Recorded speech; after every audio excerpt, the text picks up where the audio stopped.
স্বাগত আজকের বাংলাদেশে। আপনাদের সাথে আছে আমি খালেদ মহিউদ্দিন। 5 দশকের বর্ণিল রাজনৈতিক জীবনে এবারই প্রথম মন্ত্রী দায়িত্ব পেয়েছিলেন সুরেন্দ্র সেনগুপ্ত। কিন্তু মাত্র 4.5 মাসের মাথায় দুর্ভাগ্যজনকভাবে শেষ হলো মন্ত্রিত্বের সেই অধ্যায়। ব্যক্তিগত সহকারী এবং রেলওয়ের 2 কর্মকর্তার অর্থ কেলেঙ্কারির দায় কাঁধে নিয়ে মন্ত্রীপদ থেকে সরে দাঁড়িয়েছেন সুরেন্দ্র।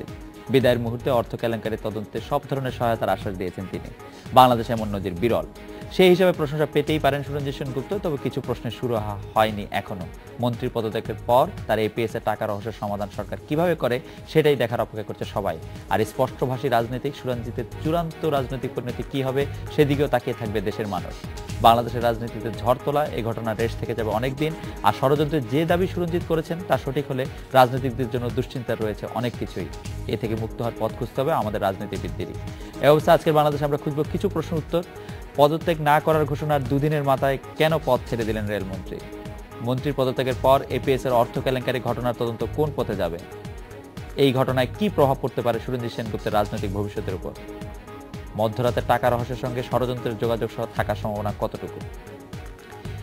জানিয়ে রাখি, আজকের বাংলাদেশে আপনার মতামত প্রশ্ন পাঠাতে এসএমএস করতে পারবেন। এসএমএস পাঠানোর নিয়ম একে বিও লিখে স্পেস দিন, লিখুন আপনার নাম, স্পেস দিয়ে লিখুন আপনার মতামত বা প্রশ্নটি। যে কোনো মোবাইল ফোন থেকে পাঠিয়ে দিন 16232 এই নম্বরে। এছাড়া ইমেল করতে পারবেন akbo@independent24.tv এই ঠিকানায়। লিখতে পারবেন ফেসবুক ও টুইটারেও।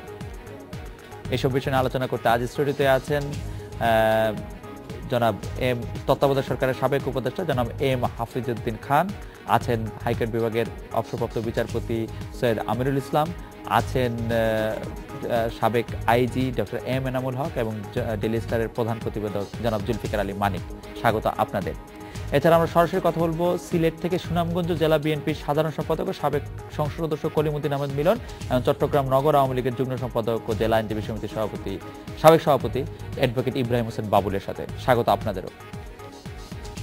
আমি জনাব এম হাফিজউদ্দিন সাহেবের কাছে জানতে চাই যে আজকে যে সুরঞ্জিত সেনগুপ্তের পদত্যাগ, সেই কারণে সরকার একটু ধন্যবাদ পেতেই পারে, সরকার বা আওয়ামী লীগের যারা মন্ত্রী সাংসদ যারা আছেন। কারণ আমরা দেখেছি যে এর আগে কোনো কারো বিরুদ্ধে কোনো দুর্নীতি বা অন্য কোনো অভিযোগ উঠলেই সবাই একসুরে বলতে চেষ্টা করেন যে এই ঘটনা ঠিক না। এই ক্ষেত্রে এরকম হয়নি, সবাই একসঙ্গে আসলে তার ব্যাপারটি মেনেই নিয়েছেন এবং পদত্যাগ করার ক্ষেত্রে তাকে উৎসাহিত করেছেন। বিষয়টি আপনি কিভাবে দেখছেন? হ্যাঁ, আপনি ঠিকই বলেছেন। আপনার সঙ্গে আমি একমত যে এই বিষয়ে, অন্তত এই বিষয়ে সরকার কিছুটা ধন্যবাদ পাওয়ার যোগ্য। কারণ হলো যে এই ঘটনাতে আপনি দেখেন আওয়ামী লীগের কেউ, সরকারের কেউ তাকে কেউ সমর্থন দেয়নি। হয় মৌনতা অবলম্বন করেছে অথবা এমন কথাই বলেছে দ্ব্যর্থবোধক, অর্থাৎ ডাইরেক্ট তাকে সমর্থন দেয় নাই, বরং কিছুটা ইঙ্গিত দিয়েছে, তার বিপক্ষে বলতে চেষ্টা করে, সেটা আমরা দেখেছি। দ্বিতীয় কথা হলো যে যতটুকু খবর আপনার মিডিয়াতে যে এসছে আমরা দেখেছি, বিশেষ করে ডেইলি স্টারেও যে আজকে সকালে যে নিউজ দেখলাম যে সুরজিৎবাবু মাননীয় প্রধানমন্ত্রীর সাথে দেখা করতে গিয়েছিলেন এবং মাননীয় প্রধানমন্ত্রী তার এক্সপ্লানেশনে সন্তুষ্ট হন নাই।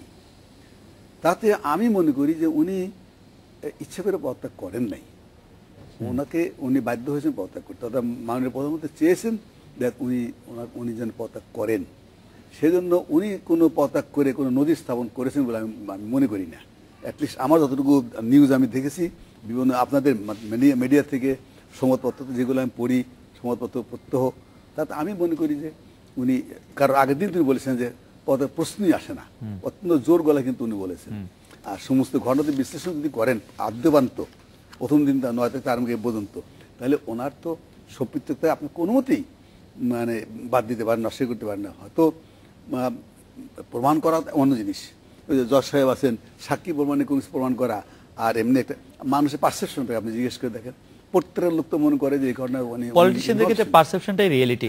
কিন্তু স্যার আমি যদি প্রশ্ন করি যে স্যার আপনার গাড়ির ড্রাইভার যিনি এখন নিচে দাঁড়িয়ে আছেন, তার কাছে যদি কোনো বেআইনি কোনো কিছু অস্ত্র মাদক কোনো কিছু পাওয়া যায়, তার জন্য কি আপনাকে দোষী করা যাবে কিনা? না, ড্রাইভার আর এপিএস এক নয়, এটা বুঝতে হবে। এপিএস ইজ পলিটিক্যাল অ্যাপয়েন্টি এবং তাকে প্রত্যেক মন্ত্রী এপিএস অত্যন্ত নির্ভরযোগ্য লোককে রাখার কথা, কারণ তার চাকরি থাকা না থাকা নির্ভর করে মন্ত্রীর ইচ্ছা অনিচ্ছার উপরে। উনি বলছেন যে গভর্নমেন্ট সার্ভেন্ট না এবং গভর্নমেন্ট সার্ভেন্ট আইন দ্বারা উনি পরিচালিত হন না, সুতরাং এবং এপিএস আপনাকে বিক্রি করতে পারে এবং করেও। এবং এখনও এই বর্তমান মন্ত্রিসভাতেও অনেক মন্ত্রী যাদের এপিএসদের সম্বন্ধে এরকম অনেক অভিযোগ রয়ে গেছে, যারা মন্ত্রিসভাকে বিক্রয় করছেন, তাদের নাম ভাঙে অনেক কিছু করছেন, সে এপিএস আমাদের সতর্কতা অবলম্বন করতে হবে। তারপরে যখন ঠিক আছে এপিএসের গাড়িতে টাকা পাওয়া গেল 70 লক্ষ, উনি বলে যে এই ব্যাপারে আমি কোনো কিছু জানি না, বা আমার ওনার কি কোনো দায় দায়িত্ব নাই, উনি বলবেন যে ঠিক আছে তাকে অ্যারেস্ট করো বা তাকে ধরে নিয়ে, একথা উনি বলেন নাই। উনি বলছে গাড়িতে টাকা থাকতেই পারে এবং রাত্রে টাকা নিয়ে ঘোরাঘুরি করলে দোষে কিছু নাই। এটা বক্তব্য হল নাকি? আমার ড্রাইভারের গাড়িতে যে অস্ত্র থাকে আমি তো বলবো তাকে পুলিশে নিয়ে যাও, সঙ্গে সঙ্গে আমি বলবো যে থানাতে খবর ধরে দেবো, উনি সেটা করেন নাই। তো সেজন্যই তো উনি দায়িত্বে এড়াতে পারেন না। বিচারপতি সৈয়দ আমিনুল ইসলাম, আপনার কাছে জানতে চাইবো যে বিজিবি সদর দপ্তরে, যেটি একটি মানে ইউনিফর্ম অর্গানাইজেশন, ওরকম সদর দপ্তরে হঠাৎ ঢুকে পড়ার পর স্বাভাবিক আইনি প্রক্রিয়া, কোনো গাড়ি যদি হঠাৎ ঢুকে পড়ে স্বাভাবিক আইনি প্রক্রিয়া কি হওয়া উচিত ছিল? বিজিবির কি কাউকে আটক করার, জিজ্ঞাসাবাদের, ছেড়ে দেওয়ার কোন রকম কোনো এখতিয়ার আছে কিনা? নিশ্চয়ই, it is a discipline force G, within the meaning of the constitution এবং বিজিবি অর্ডার অনুযায়ী এটা প্রোটেক্টেড এরিয়া। সাধারণ নাগরিকের সেখানে কোনো প্রবেশাধিকার নেই। জি, কেউ যদি যেতে চায় তাকে পূর্ব অনুমতি নিয়ে যেতে চায়। জি। আর আমি যদি বিনা অনুমতিতে ঢুকি, তারা আমাকে গ্রেফতার করতে পারে, জিজ্ঞাসাবাদ করতে পারে। জিজ্ঞাসাবাদের পরে যদি তারা সন্তুষ্ট হয় যে আমি ভুলক্রমে ঢুকে পড়েছি, তারা আমাকে ছেড়ে দিতে পারে। কিন্তু ওইখানে এই যেই ঘটনায় তারা দেখেছে, একটা ড্রাইভার ঢুকলো, বললো যে আমার গাড়িতে অবৈধ টাকা আছে, তারপর সার্চ করলো, সার্চ করে পত্রিকা দেখলাম 70 লক্ষ, পরে আবার দেখা গেল যে 1,20,00,000, 4,70,00,000 বিভিন্ন অঙ্ক দেখা যাচ্ছে। টাকা পাওয়া গেল। 3 জন এক বিশিষ্ট জন, একজন তো হলো রেলের উচ্চতম কর্মকর্তা, আরেকজন কমান্ডার, আরেকজন হলো মাননীয় রেলমন্ত্রীর এপিএস। এই 3 জন অত্যন্ত মানে প্রভাবশালী ব্যক্তি ওই গাড়িতে ছিলেন, যে গাড়িতে টাকা পাওয়া গেল, এবং তাদেরকেও সারা রাত্র ওখানে আটকে রাখা হলো। রহস্যজনক হলো এই প্রটেক্টেড এরিয়ায় এইরকম একটা ঘটনা ঘটলো, টাকা নিয়ে গেল, সে চিৎকার দিল, সার্চ করলো, টাকা পাওয়া গেল, সারা রাত তাদেরকে রাখলো, রাখার পর সকালে তাদের পরিচয় নিশ্চিত হওয়ার পর ছেড়ে দিল। কেন ছেড়ে দিল?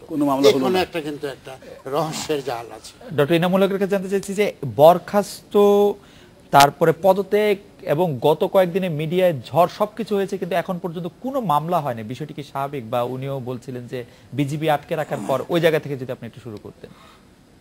আমার মনে হয় যে আপনার শেষের কথাটা, যেটা কি স্বাভাবিক, আমি বলবো মোটেই নয়, এটা অত্যন্ত অস্বাভাবিক। কারণ বিজিবির কি আইন বা অন্য কি আইন সেটা বাদ দেন, আমার আপনার প্রত্যেকের জন্যে ফৌজদারি কার্যবিধির 54 ধারা এখানে লেখা আছে, যে কোনো সন্দেহজনক কারণে যে কোনো লোককে পুলিশ 24 ঘন্টার জন্য আটক রাখিতে পারিবে। 24 ঘন্টার মধ্যে জেরা করা, জবানবন্দি নেওয়া, সন্তুষ্ট হলে জামিনে ছেড়ে দিতে পারে, না হলে কোর্টে পাঠাবে।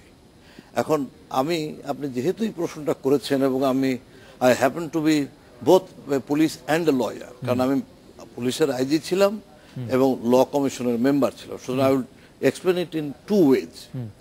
পদত্যাগ করার প্রশংসা পাবে কি পাবে না সেটা আলাদা কথা, কিন্তু আপনি 4টা ঘটনা করেছেন, করার পরে আপনি বলছেন যে পদত্যাগ করার প্রশ্নই ওঠে না। কি 4টা ঘটনা? সারা রাত আপনি জানছেন যে কারা কারা কি করেছে, এবং আপনি তাদের বিরুদ্ধে কোনো অ্যাকশন নেননি, বরং আপনি প্রকারান্তরে যাকে দিয়েই হোক, ডাইরেক্টলি হোক ইনডাইরেক্টলি হোক, তাদেরকে ছাড়িয়ে এনেছেন। ছাড়িয়ে নিয়ে এসে why can't to give it to the respective police station, তাদেরকে দায়িত্ব দেন। আমি কেন বলছি এটা জানেন? কিছু মনে করবেন না, যে আমাকে ভুল বুঝবেন না। যে দেশে 3 জন প্রাক্তন আইজি পুলিশকে জামিনযোগ্য অপরাধের জন্য বছরের চেয়ে বেশি আটকে রেখেছেন, সেই দেশে আপনি একজন এপিএসকে 54 ধারাতে আপনি কেস দিতে পারেন না, এবং কোনো মামলা এখন পর্যন্ত পারেননি। আমি আরেকটু যোগ করব, সবচেয়ে বড়ই, আমি আপনি কতটুকু দেশপ্রেমিক জানি না, কিন্তু ওই ড্রাইভারটি বোধহয় সবচেয়ে বড় দেশপ্রেমিক, কারণ সে সরকারের অনুগত হয়ে, ইয়েস অ্যাপারেন্টলি বলতে পারেন, দেশপ্রেমিক না ভাগ পাননি সেটাও প্রশ্ন, মানে ঘটনা সত্যি কিনা। কারণ উনি ঘটনা পিলখানাতে যদি না ঢুকতেন তাহলে তো হতো না। আমি যদি বলি পিলখানাতে উনি ইচ্ছা করে ঢুকছেন কি, সেটাও তো আমরা জানি না। না, কিন্তু আপনি এখন পর্যন্ত আপনি এই লোকটার তার আজকে টেলিভিশনে তার আত্মীয় স্বজনের কথা দেখলাম, কেন আপনারা হদিশ করছেন না? আমি একটু জুলফিকার আলী মানিকের কাছে আসবো, যে আপনি বাংলাদেশের সবচেয়ে প্রভাবশালী দৈনিক একটির চিফ রিপোর্টার, আপনি একটু আমাদেরকে বলবেন যে আলী আজম সম্পর্কে আমরা আসলে কি জানি বা কি জানতে চেষ্টা করে কি জানতে পেরেছি?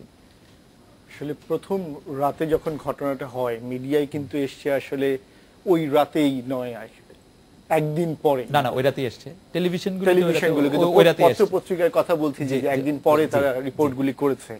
এবং ড্রাইভারকে কিন্তু এখন পর্যন্ত তার কোনো ট্রেস জানা যাচ্ছে না, ড্রাইভার কোথায়। এখন এটা কে দিতে পারে? বিজিবি, কারণ তার হাতে প্রথম ড্রাইভার ছিল। বিজিবি যোগাযোগ করেছে পুলিশের কাছে, সো পুলিশ বলতে পারে। আর হোল দ্য গভর্নমেন্ট অ্যাডমিনিস্ট্রেশন গোটা ঘটনাটাতে ইনভলভ এইভাবেই যে তারা খুবই ক্লোজলি মনিটর করছে, খবর রাখছে।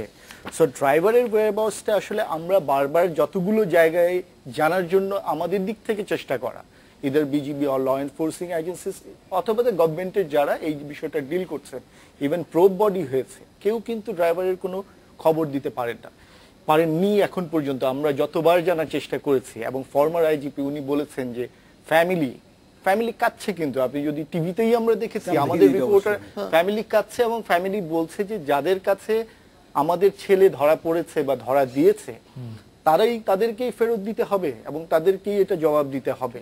তখন সাংবাদিক হিসেবে আমরা কিন্তু আমাদের যে প্রফেশনাল ডিউটি, আপনি খালিদ জানেন যে যতগুলো জায়গায় সম্ভব খোঁজ করা, ইভেন আমরা আমাদের রিপোর্টার ফ্যামিলির কাছে পাঠিয়েছি যে ফ্যামিলির কাছে কোনো ক্লু আছে কিনা।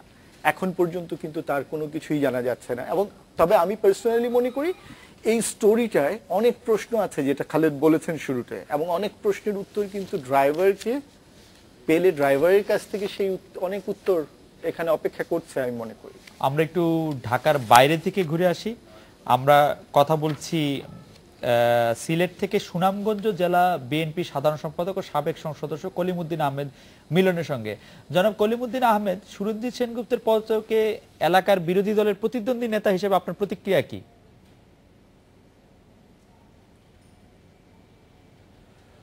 আমরা আসলে অত্যন্ত লজ্জাজনক পরিস্থিতি, আমাদের জেলার তিনি মন্ত্রী ছিলেন। আমি একটা জিনিস ডিফার করি যে আমরা অনেকেই বলতে শুনছি অথবা পত্রিকাতে দেখি যে সুরঞ্জিত সেনগুপ্তর এপিএস এর অর্থ কেলেঙ্কারি। এপিএস তো ক্যারিয়ার, এটা তো সুরঞ্জিত সেনগুপ্ত বাবুর নিজস্ব অর্থ কেলেঙ্কারি। আমার মনে হয় এইভাবে এই বিষয়টা দেখা উচিত। এবং আমরা অত্যন্ত আশ্চর্য হয়েছি যে এই ধরনের একটি জটিল এবং অপরাধের বিষয়টি বিভিন্নভাবে হালকা করে নেওয়া হচ্ছে।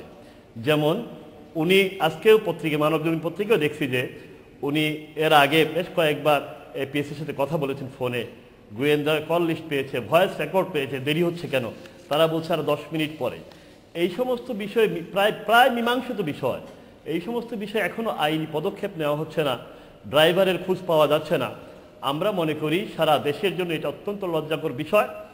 আমরা এটাকে জ্ঞান পাপীদের কর্মকাণ্ড মনে করি, এবং আমার মনে হয় এটা বর্তমান সরকারের ভেতরকার যে বিভিন্ন ধরনের দুর্নীতি, এটির একটি প্রতীক জনগণের সামনে প্রমাণসহ উদ্ঘাটিত হয়েছে।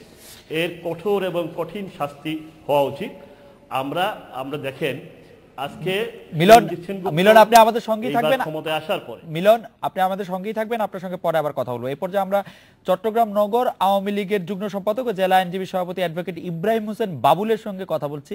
জনাব বাবুল, সুরঞ্জিত সেনগুপ্তের পদত্যাগের ঘটনায় আওয়ামী লীগের তৃণমূল পর্যায়ে কি প্রভাব পড়েছে বা আপনারা কিভাবে দেখছেন বিষয়টি?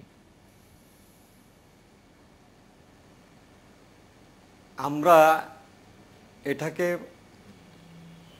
পজিটিভ আকারে দেখছি, কারণ আমরা মনে করি বাংলাদেশের গণতান্ত্রিক রাজনৈতিক ইতিহাসে অতীতের যতগুলি সরকার এখানে শাসন করেছেন, এরকম অনেকের বিরুদ্ধে অনেক অভিযোগ এসেছিল, প্রমাণিত হয়েছিল, কিন্তু কেউ পদত্যাগ করে কোনো দৃষ্টান্ত স্থাপন করতে পারেননি। আজকে বাংলাদেশে উনি এখনো কিন্তু অভিযুক্ত হননি।